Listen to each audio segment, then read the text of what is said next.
When individuals constantly argue, someone will often joke that they should be locked in a room until they have resolved their problems.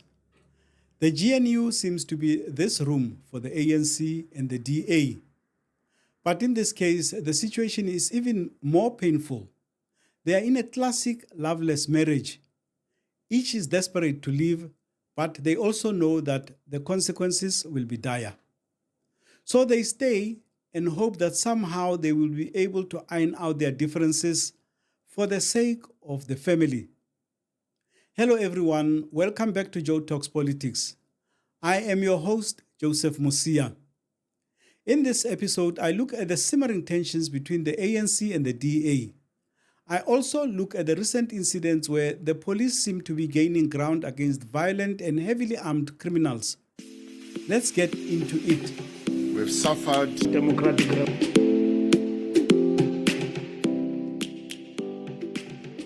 The ANC and the DA know that the GNU is not a nice to have.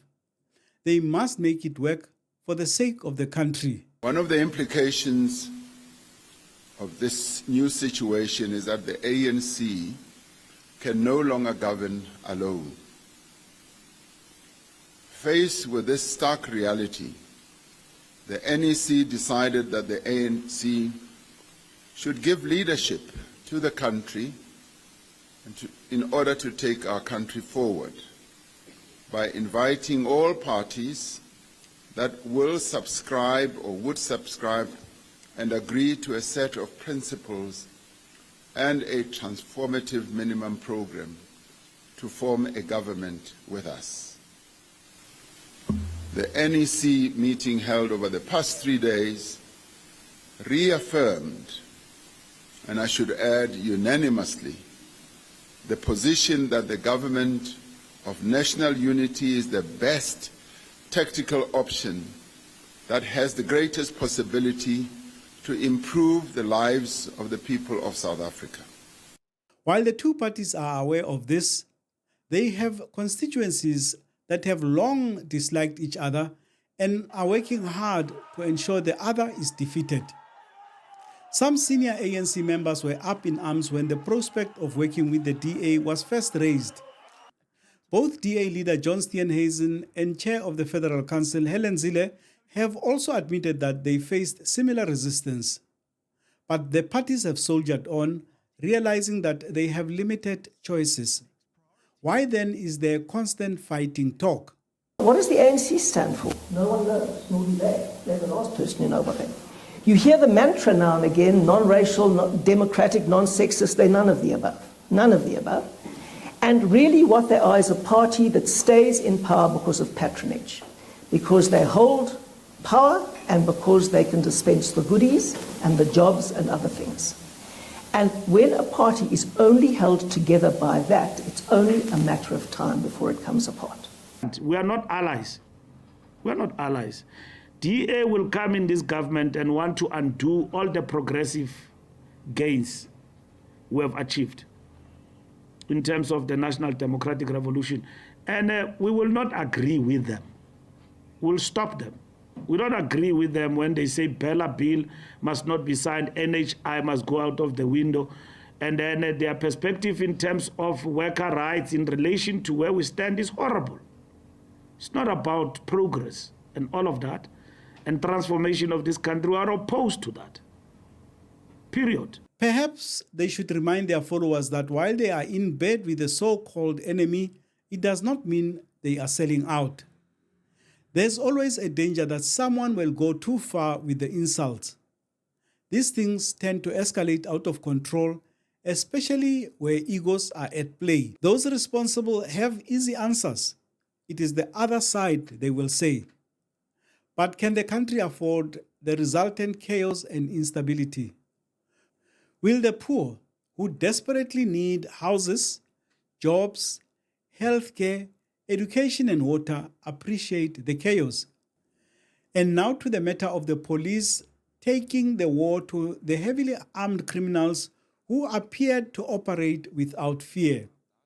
Reports started emerging recently out of KwaZulu-Natal of suspects being mowed down by law enforcement.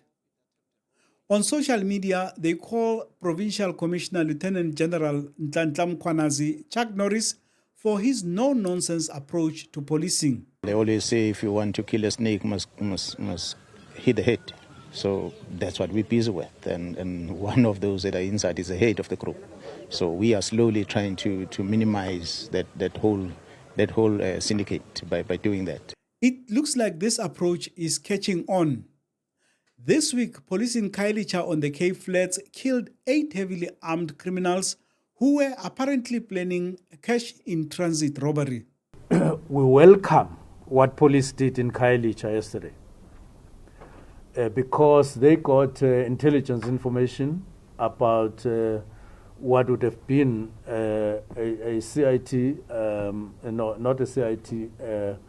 Yes. It was going to be an attack either on business or whatever that they were planning to attack, and they were intercepted. And that is the duty of police, to intercept crimes so that we bring the number down. But we will also welcome the seizure of those firearms, as we say, I mean the rifles, including an R1 and so on. Those are very high caliber weapons. Many South Africans have reacted positively to this development on social media, television, and radio. The danger, though, is that while we may rejoice in the deaths of people we consider to be scum, there is always the dark side. Ordinary South Africans and civil society have to make sure that the good work of the police is not hijacked.